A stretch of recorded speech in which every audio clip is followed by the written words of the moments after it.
예, 오늘은 지난주에 이어서 사도 바울이 고린도 교회에 하는 권면들 가운데 특별히 가난한 사람들을 구제하는, 돕는 구제 사역에 대해서 계속해서 살펴보겠습니다. 지난주에 오늘 본문을 위해서 사실 배경을 위해서 살펴봤죠. 지난주에 살펴본 것처럼 바울이 하나님의 은혜로 말미암아 구원을 받은 성도들이 그 은혜를 다른 사람들에게 나누어 줄 수 있는 것, 그것이 복음을 전하는 것이든지 전도를 하는 것이든지, 그리고 심지어 그들을 돕기 위해서 기부를 하는 것조차도 하나님의 은혜라고 그렇게 설명을 했었습니다. 그죠? 하나님의 은혜를 받은 우리가 우리의 삶을 통해서 다른 사람들을 도와주는 그것이 심지어 주님을 향한 우리의 사랑이 진실하다는 것을 증명하는, 그 열매를 증명하는 방법이 된다고까지 그렇게 설명을 했습니다.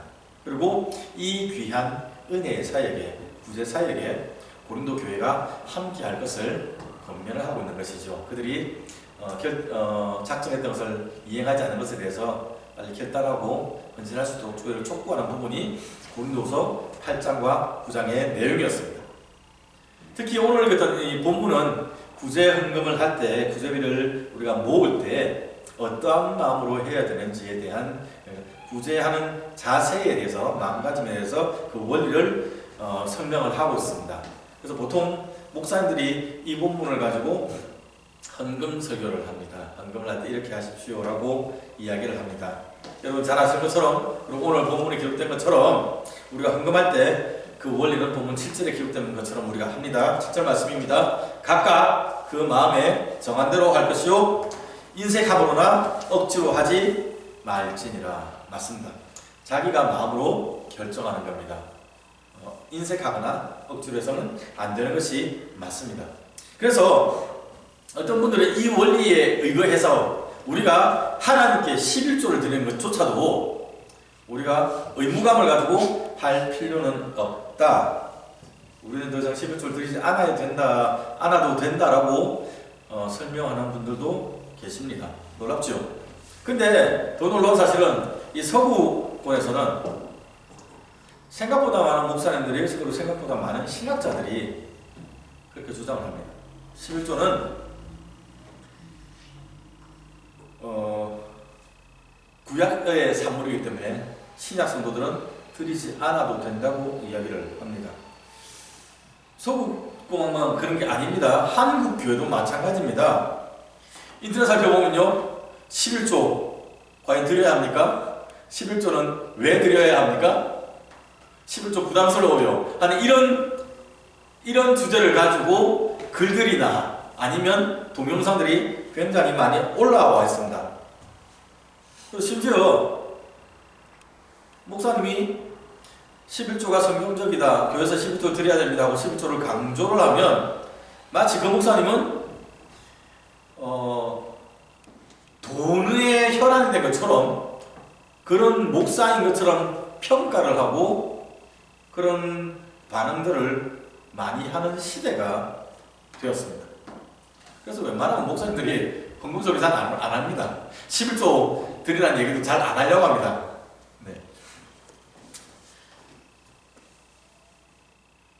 정확하게 설명하자면 오늘 이 본문은 11조라 헌금에 대한, 우리가 드리는 주일 헌금에 대한 가르침은 아닙니다.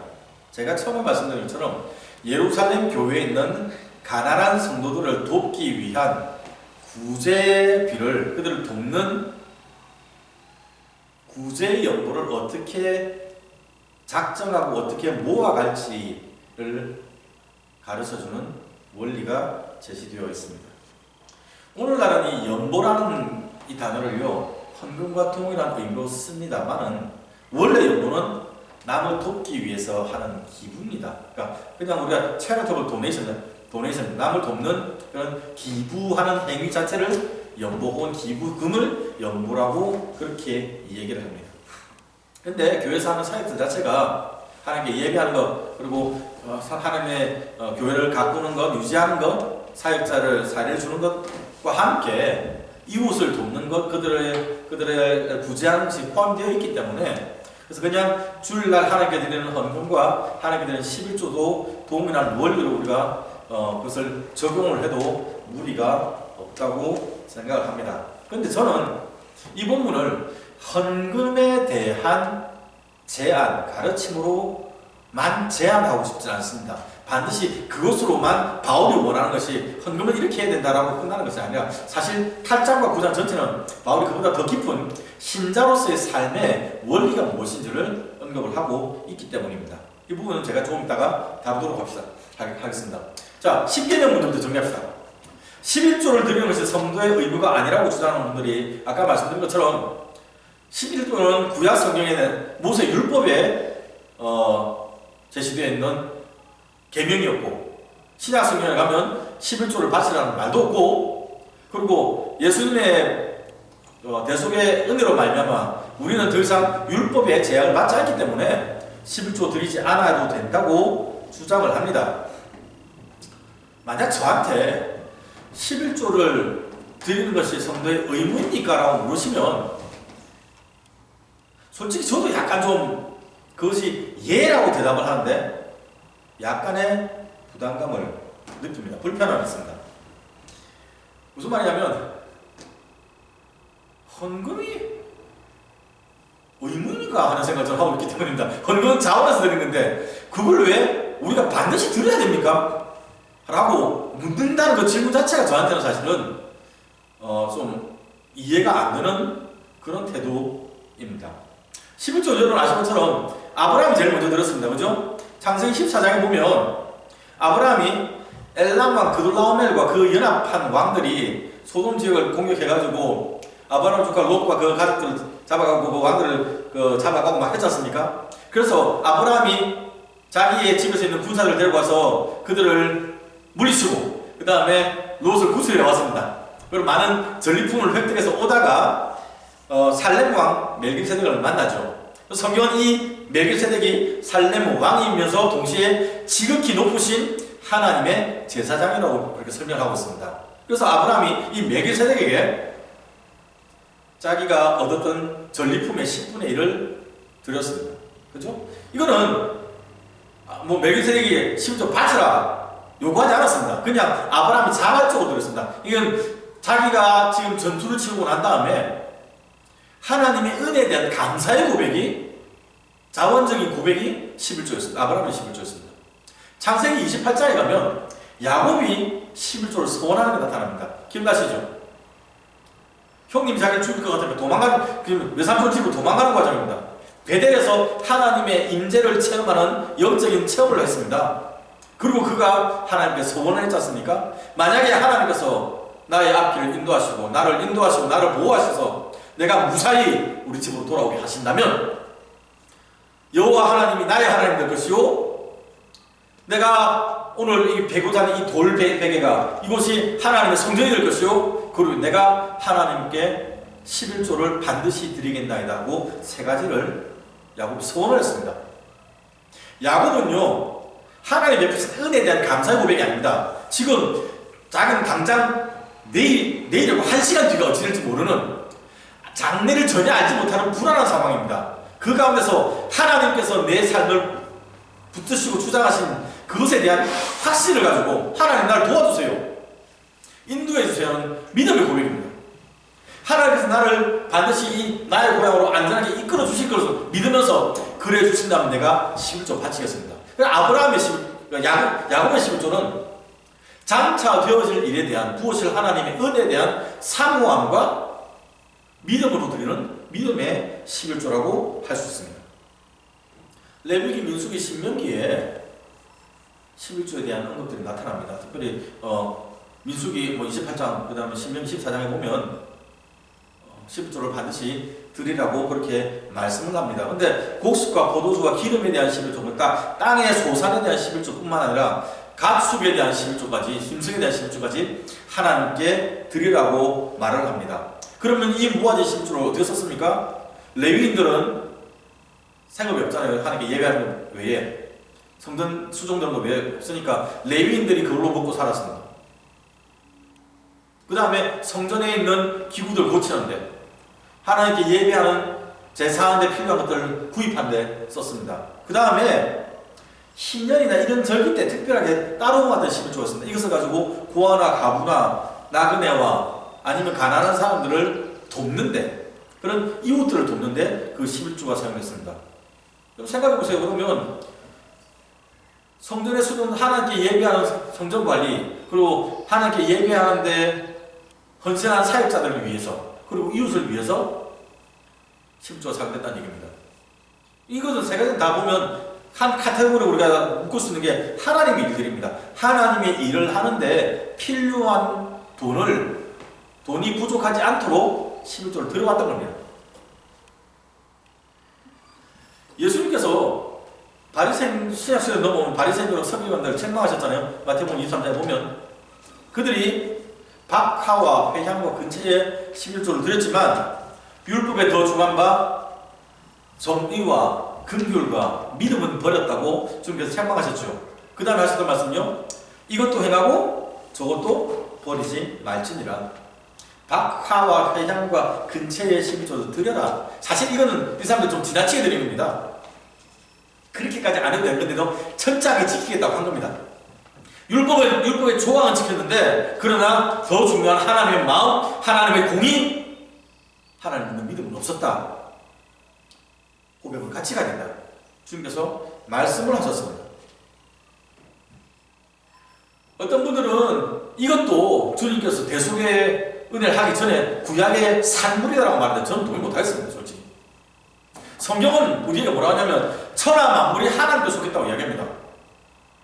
만물이 다 주님께 속했다고 그렇게 이야기를 하고요, 이 말은 우리의 생명, 우리의 물질 다 하나님 거라는 얘기입니다. 우리가 가지고 있는 건강, 우리 가족, 우리의 소유, 지식, 하나님의 은혜로 우리가 받아 누리는, 신약의 표현대로는 우리는 청직이 아닙니까?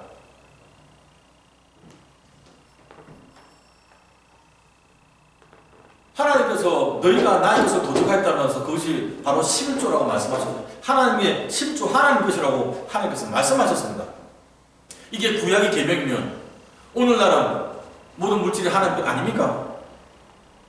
우리가 모든 만물 다스리시는 하나님이 오늘도 우주 만물을 통치하시고 우리 삶을 주관하신다고 고백하는데 거기서 우리 물질 빠집니까? 이거는 신약시대 때니까 이건 더 이상 적용 안 되는 원리입니까? 그렇게 이해하시는 분도 계신 것 같은데 저는 도무지 그게 용납이 되지 않습니다. 모세의 율법이기 때문에 오늘날 우리가 지키지 않는 것도 있습니다. 그러나 하나님이 만유의 주인 되시고 우리 삶을 주장하시고 모든 만물을 다스리시고 만유가 그에게 속한 것이라는 이 사실은 신약과 구약 상관없이 영원불변한 사실이고 우리의 믿음의 고백입니다. 어느 목사님께서 구약시대 11조는 율법의 계명으로 드리는 것이고 신약시대 11조는 믿음의 고백으로 드리는 것이라고 말씀했는데 저는 그 부분에 동의합니다. 왜 우리가 헌금을 드리는지 고민해봐야 됩니다. 여러분 11조와 헌금의 원리를 바로 잡을 수 있기를 바랍니다. 은혜의 법으로 드리는 표현 여러분 기억하셔도 좋습니다. 얼마 전에 요즘에 한국에서 논란되고 있는 이단주의 신천지라고 있지 않습니까? 거기서 나온 기사를 제가 보다 보니까 헌금의 명목이 많은데 그 중에 하나가 천국짜리 헌금이라는 게 있답니다. 신천지 사람들이 주장하기를 메시아 왕국에서는 14만 4천 명이 구원받는데 신천지 성도들만 구원받는답니다. 그래서 그 14만 4천 명에 들어갈 수 있기 위해서 특별 헌금해야 된다는 얘기입니다. 여러분 느낌 딱 오지 않습니까? 예전에 중세시대 때 베드로 성당 짓겠다고 하면서 면제부 팔았던 로마 캐토lik 똑같은 자리 아닙니까? 헌금 내면 죄 용서 받고 헌금 내면 천당 가고. 주일학교를 명문주일학교를 나와야 돼요. 우리가 돈으로도 못 가요 하나님 나라, 힘으로도 못 가요 하나님 나라, 거듭나는 가는 나라 하나님 나라, 믿음으로 가는 나라 하나님 나라. 우리 이거 다 배웠잖아요. 근데 어떻게 천당 천국짜리 헌금을 이야기라고 그거를 낼 수 있습니까? 우리의 헌금이 우리의 구원을 보장합니까? 기독교 아닙니다, 여러분. 돈으로 구원 받을 수 있다? 우리의 선행으로 구원 받을 수 있다? 기독교 아닙니다. 우리의 구원은 예수 그리스도 보혈의 은혜, 그걸 믿는 그 믿음으로만, 그것만 구원받는 겁니다. 어디 돈 가지고 천국을 매매하려고 됩니까?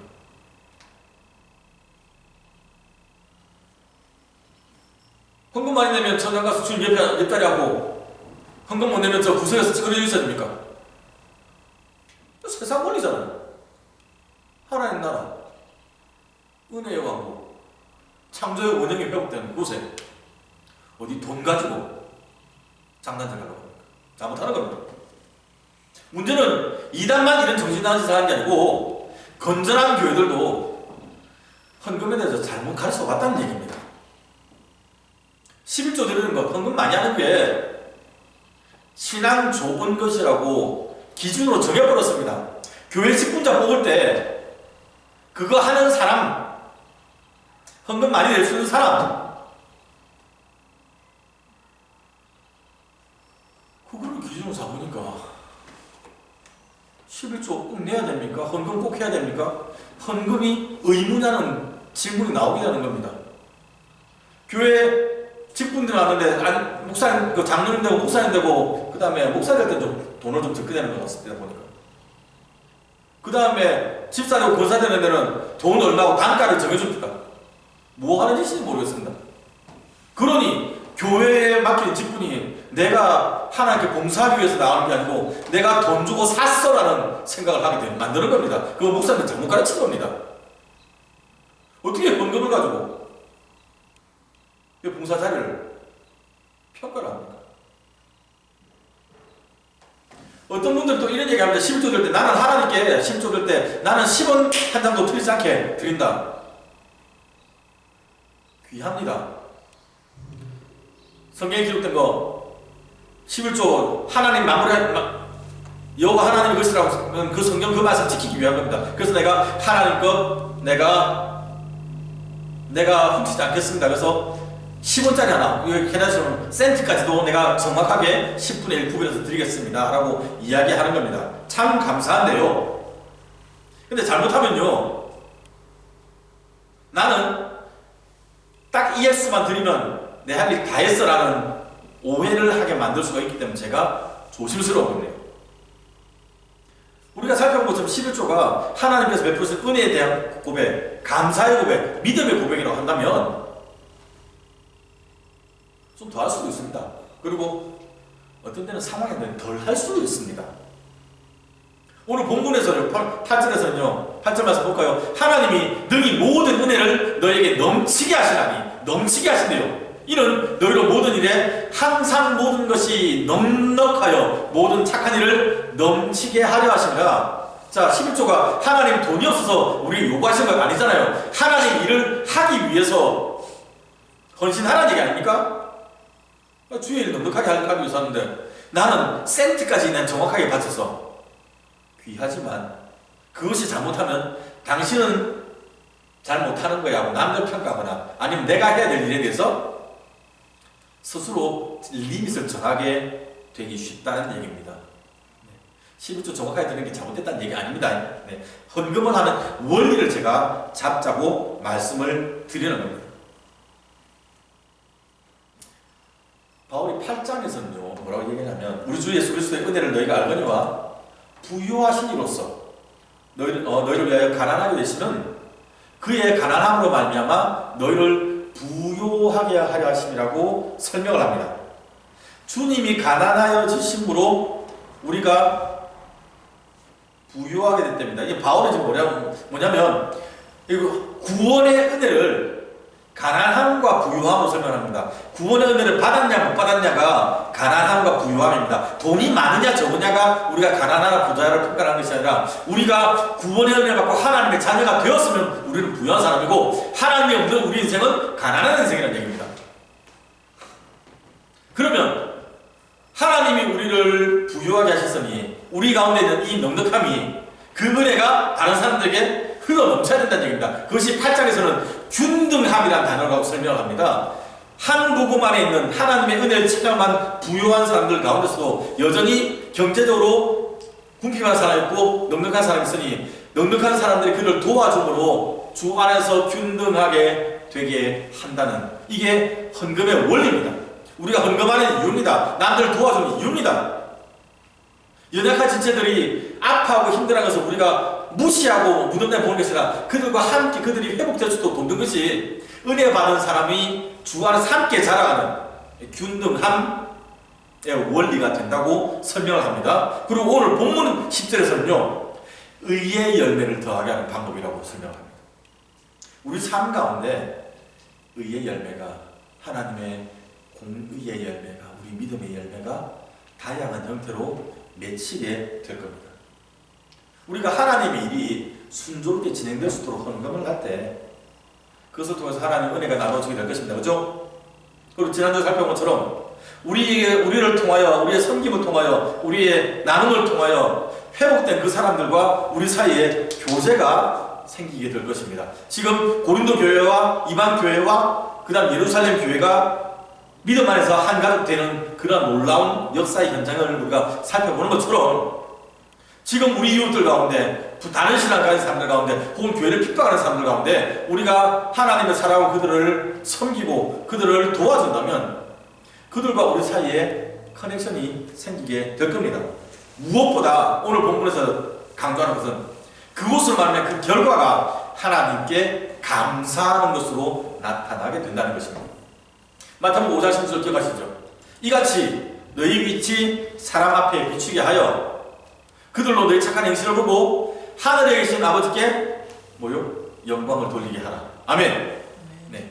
주님께서 우리에게 이 사람 맡기신 겁니다. 우리의 삶을 통하여, 우리의 물질을 통하여 다른 사람들이 우리의 모습을 통해 하나님 보고 예수님 만나고 성령님의 역사를 체험해서 결국은 하나님께 감사, 하나님께 영광을 돌려드릴 수 있도록 하는 것이 성도의 삶입니다. 재미있는 것은요, 우리가 다른 사람들의 부족함을 채워주는 이 봉사와 섬김은 우리 가운데 있는 하나님을 향한 감사가 풍성할수록 이게 더 많아집니다. 하나님께 더 많이 감사할 수 있는 사람들이 더 많이 섬기고 더 많이 나누게 됩니다. 왜냐하면 하나님의 은혜는 줄 아니까요. 근데 우리가 하나님을 향한 감사로 나누어 줄수록 나눠줄수록 그러면 그 봉사의 결과는 또 다른 감사가 나타납니다. 그러니까 감사와 섬김과 감사와 섬김이 점점 쌓여가는 겁니다. 이게 하나님 나라의 원리입니다, 여러분. 신앙 원리예요. 하나님께서 저와 여러분, 우리에게 하나님의 일에, 하나님의 거룩하신 사역에, 크신 역사에 우리가 쓰임받을 수 있는 찬스를 주신 겁니다. 8장에서 이것을 은혜라고 설명했었죠. 그죠? 이거 기억해야 됩니다, 여러분. 우리의 물질이나, 우리의 재능이나, 우리의 시간이나, 우리의 지식이나, 우리가 가진 그 모든 것들이, 우리의 봉사까지 하나님께 쓰임받을 수 있는 것 자체가 은혜입니다, 여러분. 독하게 얘기하자면요, 나 없어도 하나님 나라 돌아갑니다. 여러분 없어도 하나님 나라 돌아가요. 그렇지 않습니까? 밴쿠버에서 얼마나 많은 목사님인데 저 하나 없다고 교회가 무너집니까? 아닙니다. 하나님의 형사교회는 어쩔지 모르죠. 다른 후임 목사님 모실 수도 없고, 예를 들어 일이 생길 수 있습니다. 밴쿠버에 많은 교회들이 딱 문 닫기를 합니다. 그러면 그 목사님 실패한 겁니까? 저는 실패하는 겁니까? 아니요. 그 기간 동안 헌신하는 겁니다. 제가 얼마 전에 한 동영상을 봤는데요. 미국에서 사역하는 목사님이 목회 그만두고 한국 들어와서 식당 하신답니다. 전통적인 기준에서 보면요, 그 목사님 그 사명 잃어버린 겁니다. 저는 그렇게 말 못하겠습니다. 평생을 목회하는 목사로 헌신할 수 있지만 그분이 예를 들어 15년, 30년 한 그 헌신을 통해서도 하나님 일하신 겁니다. 그분의 사역을 통해 하나님 역사를 나타났고 다른 사람들이 하나님 은혜를 체험하고 감사의 박수를, 영광을 돌려드렸습니다. 그것으로 그분의 삶이 의미가 있는 거잖아요.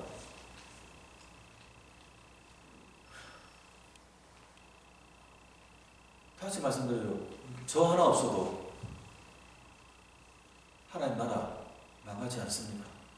그런데 하나님께서 저 같은 거를 목사로 부르시고 헌신할 수 있도록 기회 주신 겁니다.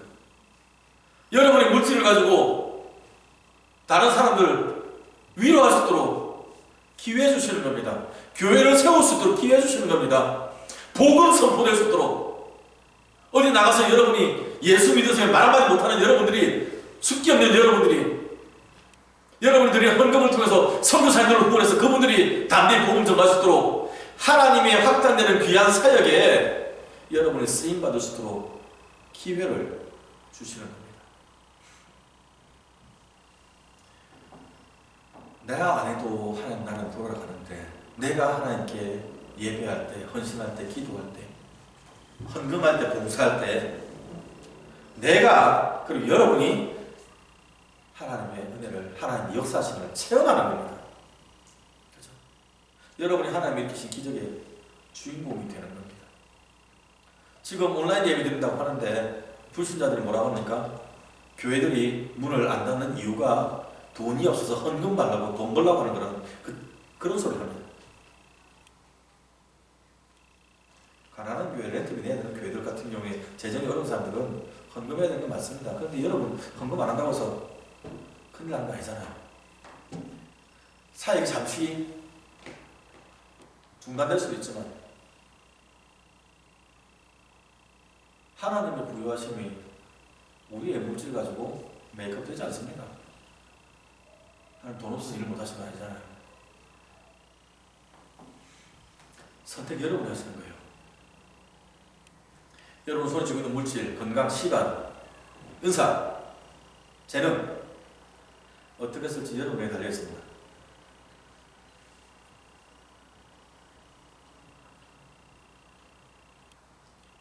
하나님께 드릴 때 억지로나 남 눈치 보고 인색하거나 하지 않기를 바랍니다. 물질만 제한하지 마세요. 여러분의 삶을 드리는데 여러분 억지로 하지 마세요. 몸살이지 맙시다. 우리 정말 우리에게 제한된 시간 아닙니까? 우리가 언제 이렇게 예배를 못 드리는 상황이 올 줄 평생 꿈나 꿨겠습니까? 보여주시는 거예요. 우리에게 주어진 시간 제한적입니다. 우리가 누리는 이 특권들, 하나님의 은혜 동참하는 것들, 영원한 것 아닙니다. 기회될 때 우리가 감사함으로 함께 동참할 수 있기를 바랍니다. 하나님께 감사를 돌리게 되는 찬스는, 방법은 다양할 것입니다. 민감한 우리가 찾아갑시다. 그리고 그 기회에 놓치지 말기를 바랍니다. 그럴 때 교회를 향한 비난과 저주와 비웃음이 변해서 그들이 우리와 함께 하나님께 감사하는 놀라운 은혜의 현장을 우리가 경험하게 될 것입니다. 기도합시다. 하나님 아버지 감사합니다. 저희를 하나님의 사역자로, 하나님의